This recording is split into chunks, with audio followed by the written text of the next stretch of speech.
Welcome to the Lifestyle Overland story. This year has been quite a wild ride, and today is no exception as we kick off a new chapter of explorations in a land I've only dreamed of setting foot in, until now. How did this all come about? Well, one of the best parts of sharing our adventures with the world means that we've had the pleasure of meeting some amazing folks from around the world. And through our conversations about shared passion for overland travel, some of these people have become close friends over the years. So, when one of those friends invites you to something called Classic Cruise, where you get to drive some classic Land Cruisers through a private estate in the Highlands of Scotland, well, you basically drop whatever you're doing and buy a plane ticket, after getting special permission from the better half, of course. While my wife Sarah and I have long planned to visit our ancestral homeland, she graciously, though with a little bit of jealousy, volunteered to hold down the fort while I flew across the pond to join some longtime Patreon supporters and friends for a very special, possibly once-in-a-lifetime opportunity. After a very long but comfortable flight, we descended through the low clouds, and for the first time, I laid my eyes on Great Britain, where my journey north to Scotland begins.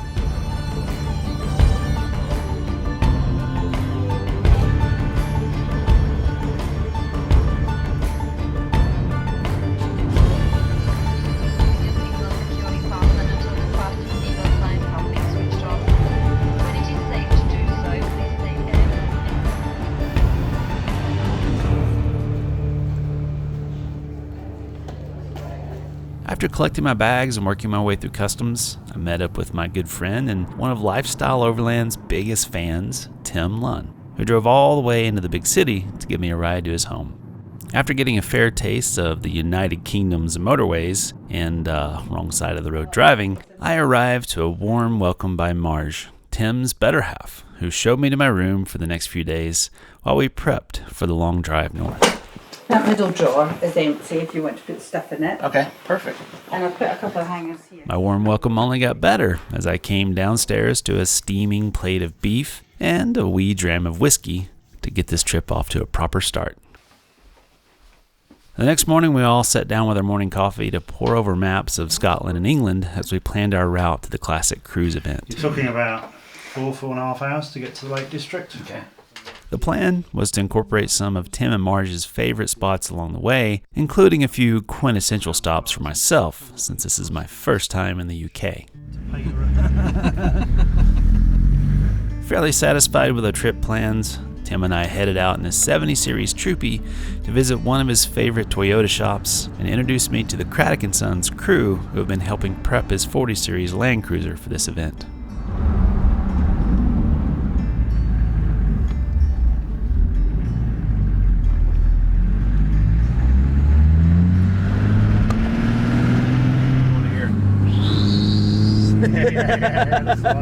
As we wound our way down the tight lanes, I couldn't help but feel somewhat like I was back in my Tennessee hometown with these rolling green hills and small farms dotting the landscape. The only thing different was the stone fences and century-old houses, but it strangely felt like home in its own unique way.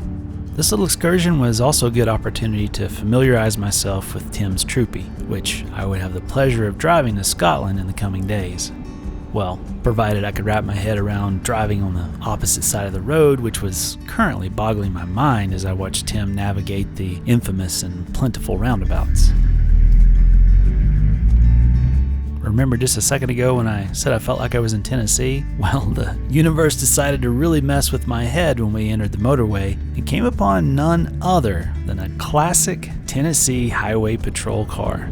Are you serious right now? There's no way. A Tennessee State Trooper in England?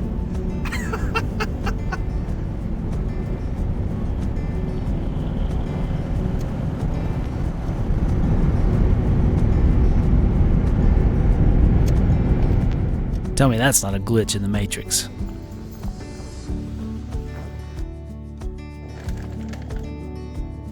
After a quick stop to pick up some treats for the fellows at the shop, Tim took a few back roads to show me what green laning in the UK is like, which is about as close as you can get to off-road travel in these regions.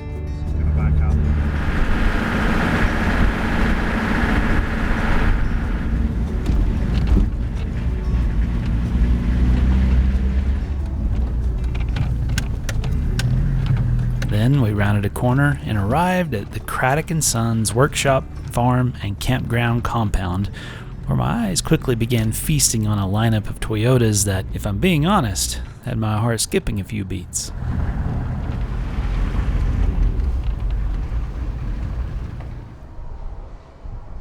I put different mirrors on the 40s. I've just ordered some for that beige one and mine when my doors are done. After meeting the crew, Benji Craddock gave us a tour to see some of the current projects in their care, ranging from classic 40 series cruisers all the way up to modern 200 series models. Recently, we're finishing off with front and rear bumpers, and it's got some side steps. It's gorgeous. It is gorgeous. That's just, These are popular in America, eh? Oh yeah. Yeah. Oh yeah. You want to see the interior? It's Okay. absolutely exquisite. I don't really want to touch it, but Oh wow. yeah, it's been a nut and bolt restoration. I love that steering wheel. That's real leather too, huh? Oh yeah.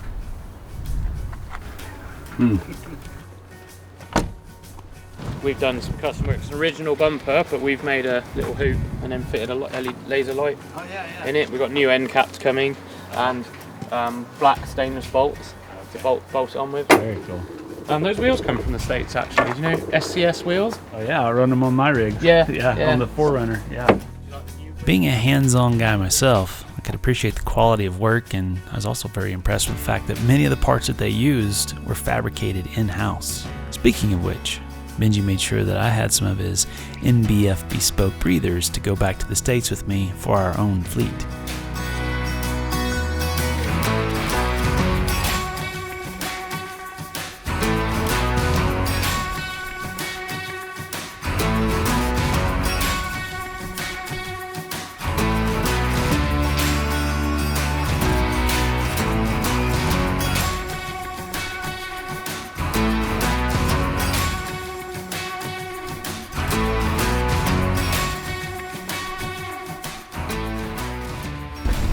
Factory turbo version of Tim's engine. So it's a 1HZT Yeah. with a high mount turbo and a large turbo. Oh my gosh. So the manifold's been made out of a set of extractors that were for a 1HZ.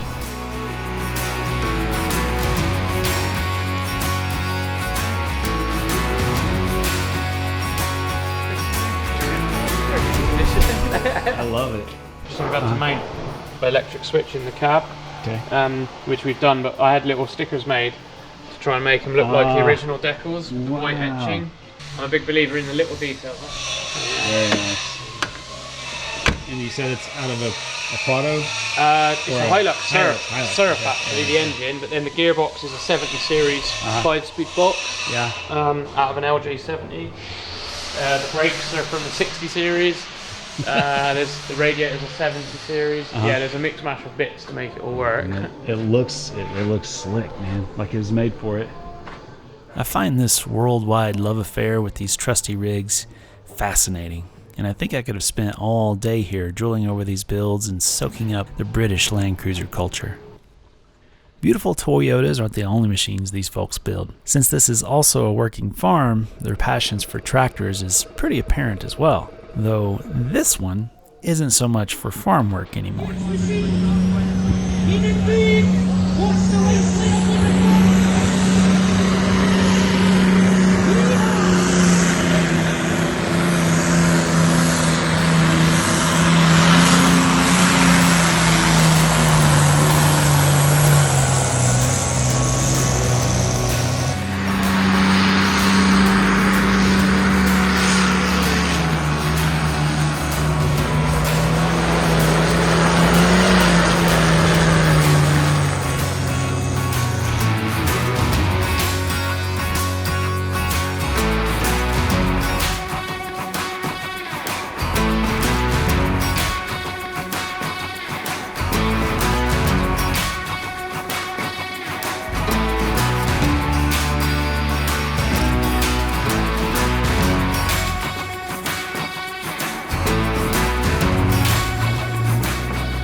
After spending some time drooling over all the fun projects, we were joined by Jim Stokes, another subscriber and fellow Overland Bound member, who let me take a ride in his Defender while we hunted up some brunch.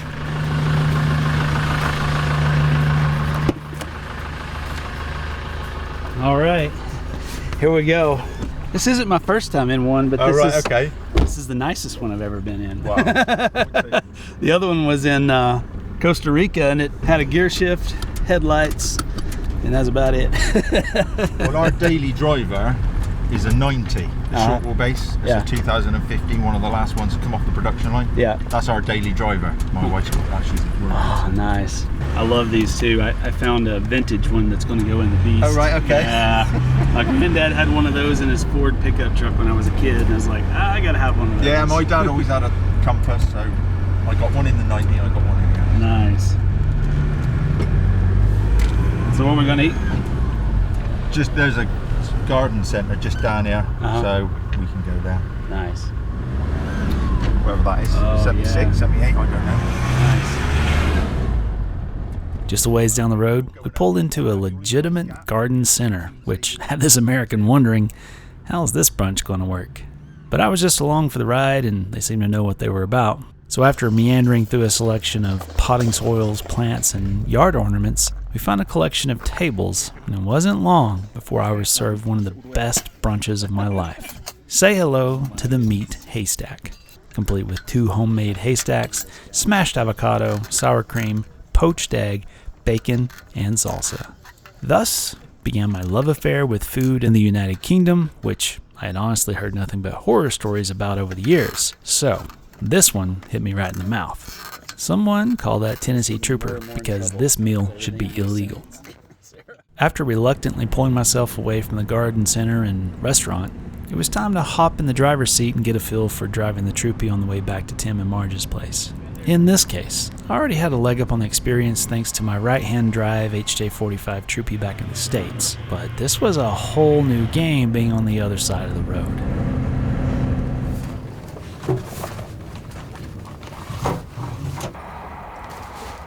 Now it was time to prep the Land Cruisers for our long drive north of Scotland. It's always interesting going through other camp kits to see what gear folks lean on for their kitchen setup, sleeping arrangements, and toolkits. I almost always come away with some new ideas and love chatting through the strengths and weaknesses of different products.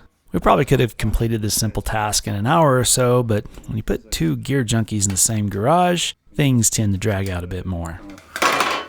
Pops loose. You can put a few poles on top. Oh, it's like a Dutch oven. Yeah, so you can do this is the same idea.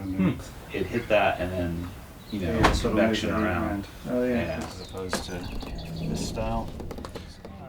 Tim ordered this Northbound Expeditions trash bag from our Overland.pro store, so I was able to give him a personalized installation course. It's pretty cool to see some of the places around the world where our favorite gear ends up.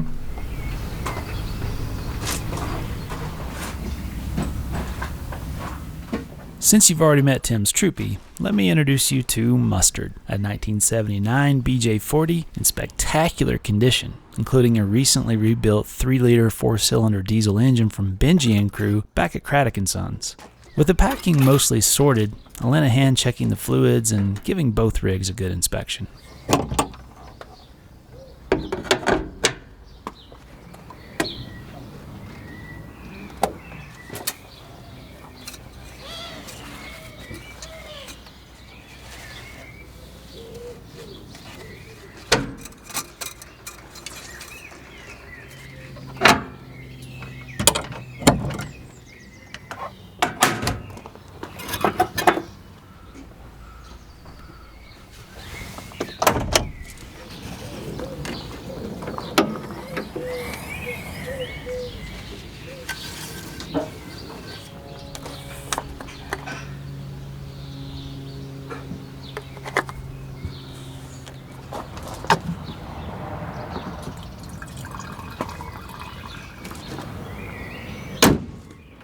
With all the important fluids confirmed on the rigs, we also needed to ensure our camping fluid levels were within factory spec as well. So this is called Mobile Brewery.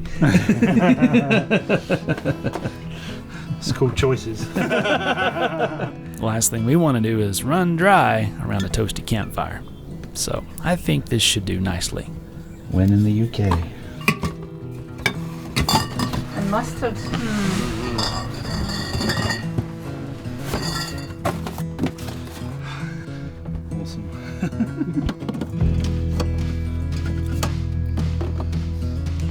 Oh, those are beautiful. Yeah. How many have you got? 6. Yeah.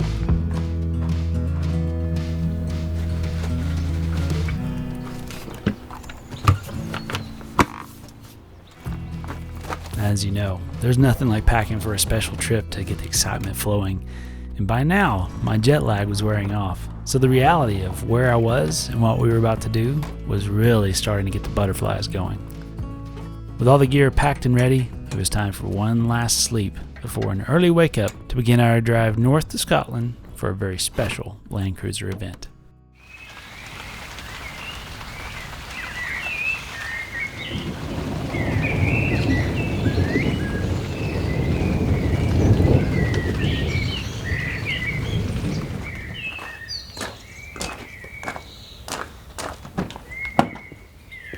The next morning, we were up extra early to hopefully avoid the worst of the traffic on the motorway. But with storms rolling in, it didn't look like we would be in any hurry anyhow. Oh, and here's another traveler you've yet to meet. Say hello to Angus, the Highland cow. This little guy usually travels with Tim and Marge on their adventures, but this time he'll be riding shotgun with me in the troopy.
After a few hours of driving, our stomachs were craving a hearty breakfast, and so we stopped in at the T-Base Services Farm Shop and Restaurant.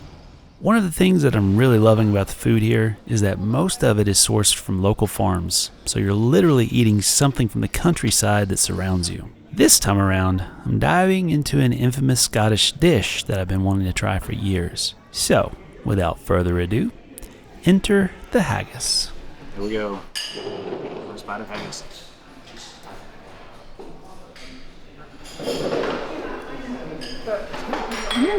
Tasty. Different from anything you've ever had before. Wow. Moment. It's the moment. After a satisfying breakfast thanks to the healthy portions, we took a few minutes to peruse the farm shop for a few fresh additions to our supplies before heading out to the rigs for a quick check on fluids before continuing on our journey.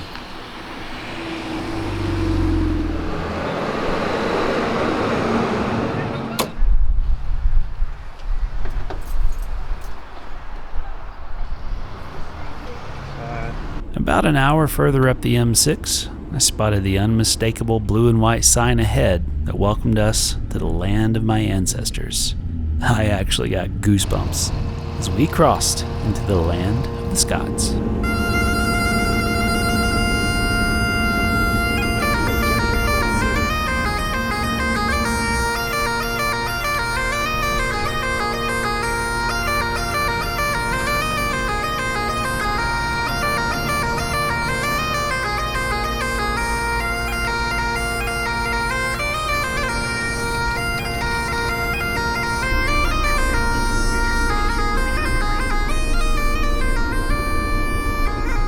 And what does one do to celebrate crossing into Scotland? Well, I'll give you one guess. Welcome to the Annandale Distillery. You can explain what this is? Okay, so this is Iron Brew, Uh-huh. and it's known as Scotland's other national drink. Okay. So it's quite apt actually that we're at the first national drink of Scotland, which is the whisky distillery. So we'll start with the Iron Brew and Go from there. the rest will be history. While we awaited our tour to begin, Marge, who is from Scotland herself, introduced me to Iron Brew, which was about all we would be drinking for now, since we still had some ground to cover. But thankfully, the tour includes sample bottles for tasting later. All right. I like that. So this would be what we would call an orange cream soda in the States. Yeah. Good call. Good call. Quite refreshing, is it? It is. Now, if you've never toured a distillery, whether you're a whiskey fan or not, the process is absolutely fascinating. It all starts by soaking barley and allowing it to germinate. Then it's spread on malting floors where enzymes convert the starches into fermentable sugars. After that, the barley is dried in a kiln, usually with peat as a fuel source, which gives Scotch whiskey, or just whiskey as they call it here, a smoky, peaty flavor. Then it's ground into a coarse flour called grist before being mixed with hot water, which helps dissolve the sugars, creating a liquid called wort. The wort is then fermented, which converts the sugars into alcohol. This liquid is then distilled in copper stills, which separates the alcohol from the solids in a multi-stage process. And since alcohol has a lower boiling point than water, it rises up the neck of the still, leaving most of the water and solids behind, purifying the downstream product as it condenses from a vapor back to a liquid and, in effect, extracting the alcohol. This is a volatile step, and a mistake here could be disastrous. So the liquid is separated in cuts. The 3 cuts, as they're called, are the foreshots, the heart, and the feints. Only the heart is placed in oak casks, where it ages and takes on the flavor profile of the wood and any other fluids that were previously aged in the cask itself, usually sherry, bourbon, or wines, which gives each whiskey its own distinctive flavor. After 3 to 50 years, depending on your patience, the casks are open and the whiskey is either bottled as a single malt from a single source, or it's blended with other whiskeys to create the desired flavor profile. This is about as simple as I can make this explanation, but the world of whiskey making is quite an interesting process if you ever have the inclination to explore it. That's the orange and whiskey, yeah. And it was called Nation of Scots. Nation of Scots. Yeah, oh, enjoy. Thanks very much. So what would you call this event that's happening right here? Afternoon tea. Afternoon tea. So this is lemon cake. Okay. This is ginger gluten. Before our final drive of the day, we tried a few samplings from the Distillery restaurant, along with a spot of tea to celebrate checking off my first Scottish bucket list item. So apparently the chocolate there. Oh my.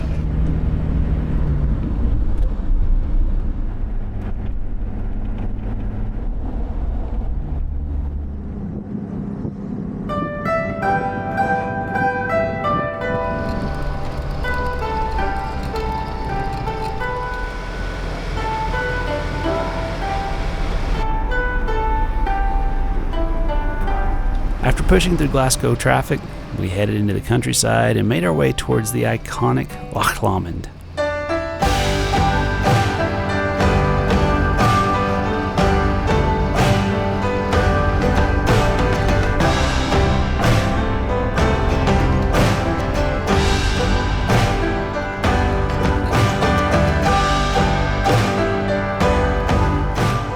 While dirt roads are few and far between here, I was more than busy keeping the troopy on this narrow and fast route with lorries blazing past, leaving only a few inches between me and a bad day at the body shop. The plentiful hubcaps permanently enshrined on the rocks jutting from the hillside didn't exactly help with the feeling I was about to be squished at the next choke point. But after several miles, I got the hang of it all, and we pulled over to take a breather on the shores of Loch Lomond.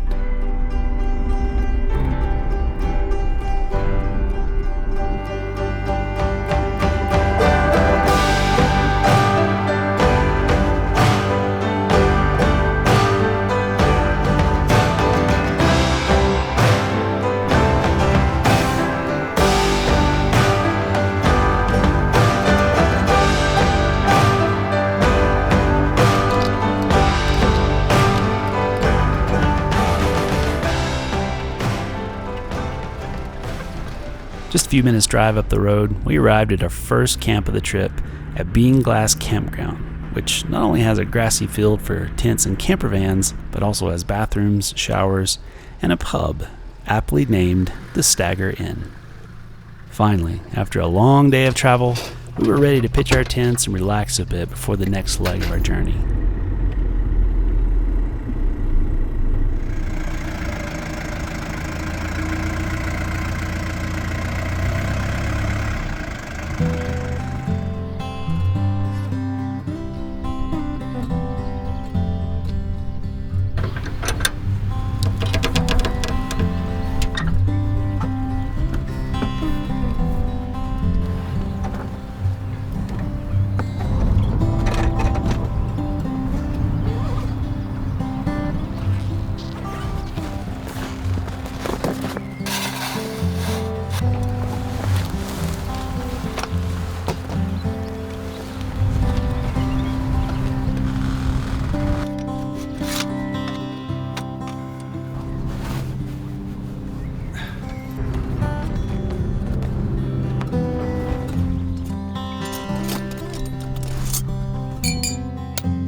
I guess you're wondering where I'm sleeping. Well, this will be my very first time trying out a swag. While these are super popular in Australia, you don't often see them in the States, so I was very interested to see how the new format would work. You know what I nicknamed these in the States? Burritos.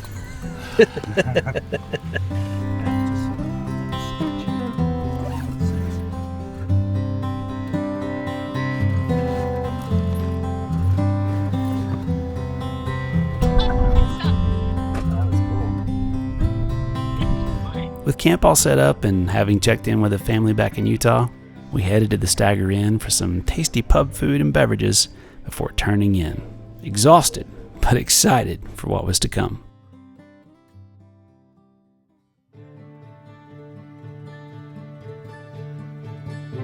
Spin.